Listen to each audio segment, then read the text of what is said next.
Terima kasih, terima kasih, terima kasih, terima kasih, Pak Jokowi, Pak Jokowi. Terima kasih, terima kasih, terima kasih, terima kasih, Pak Jokowi. Terima kasih.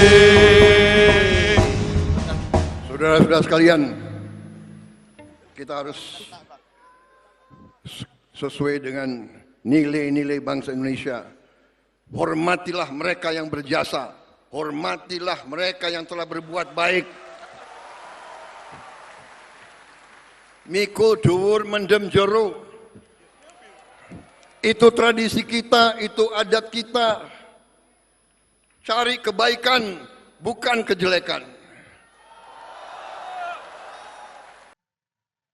Sebagai manusia yang berakal budi, seharusnya bila dibantu maka selayaknya ucapkan terima kasih kepada yang sudah membantu. Apalagi untuk posisi sebagai presiden, manusia paling berkuasa di Indonesia. Tentunya orang yang mau membantu pada area politik sudah mempunyai kalkulasi untung rugi. Agar tidak meleset, maka disertakan Gibran sebagai pendamping menjadi wakil presiden. Upaya untuk bisa masuk menjadi cawapres masih ada kendala, yaitu umur tidak memenuhi syarat. Hal itu tidak ada masalah karena ada ketua MK yang siap membantu untuk memperlancar urusan tersebut. Kita sudah maklum, hukum di Indonesia sudah kalang kabut. Maka aturan yang sudah ada itu dapat diubah agar Gibran bisa memenuhi syarat. Kita tahu Anwar Usman adalah paman dari Gibran. Sebagai negara hukum, maka segala perbuatan yang melanggar hukum harus ditegakkan. Tidak boleh pandang bulu, karena hukum tidak mengenal persaudaraan. Banyak tuntutan rakyat yang sudah dilaporkan ke pihak yang berwajib, seperti adili Jokowi, ijazah palsu, masuknya tenaga asing Cina ke Indonesia, pembangunan IKN, tidak menggunakan anggaran APBN, tapi ternyata pada akhirnya menggunakan anggaran APBN. Melindungi oligarki dengan adanya proyek strategis nasional. Pembantaian 6 laskar FPI. Proses pilpres yang tidak jujur dan transparan. Pemanfaatan dana bansos untuk kepentingan pilpres. Semuanya sampai saat ini menggantung, tidak jelas rimbannya.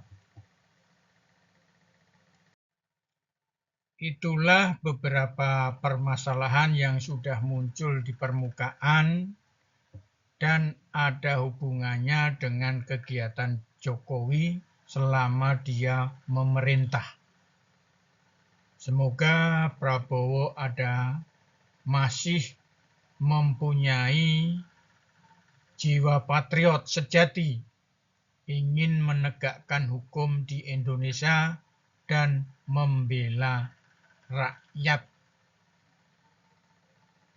Gebrakan Prabowo pada awal pemerintahan sungguh membuat rakyat melek dan bangga.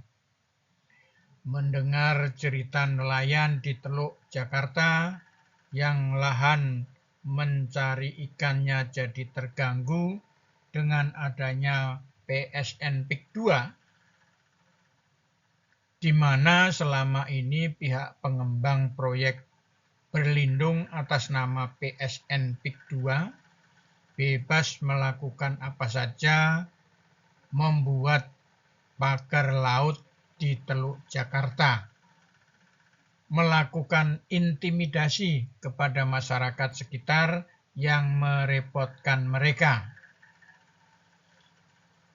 Presiden memerintahkan pencabutan pagar laut tersebut, sehingga mulai terlihat ada pihak-pihak yang melakukan perlawanan terhadap pemerintah Presiden Prabowo, di mana perlawanan itu dilakukan oleh anggota pemerintah itu sendiri,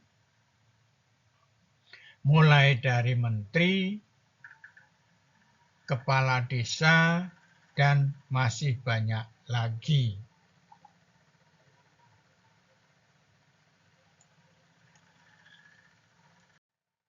Dalam pidato Jokowi pada ulang tahun ke-17 Partai Gerindra,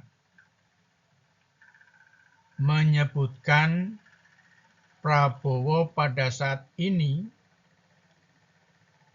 partai paling kuat. Tapi Prabowo 2 kali dikalahkan oleh Jokowi. Hal ini dapat mempunyai makna bahwa tanpa bantuan Jokowi, Prabowo tidak akan menang. Pesan tersebut sederhana, tapi maknanya sangat dalam.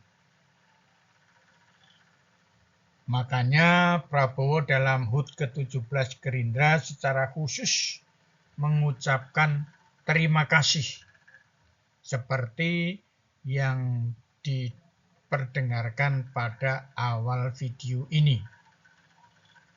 Jadi yang menjadi bintang pada pesta tersebut adalah Jokowi. Tanpa dia, Prabowo bukan apa-apa. Tetapi tetap bahwa penegakan hukum tidak boleh kendor. Karena di Banten, pihak pengembang sudah menurunkan preman untuk melawan masyarakat Banten yang menolak PSN PIK 2. Ayo Pak Prabowo, rakyat jangan dikorbankan. Segera turunkan TNI untuk memberantas preman tersebut.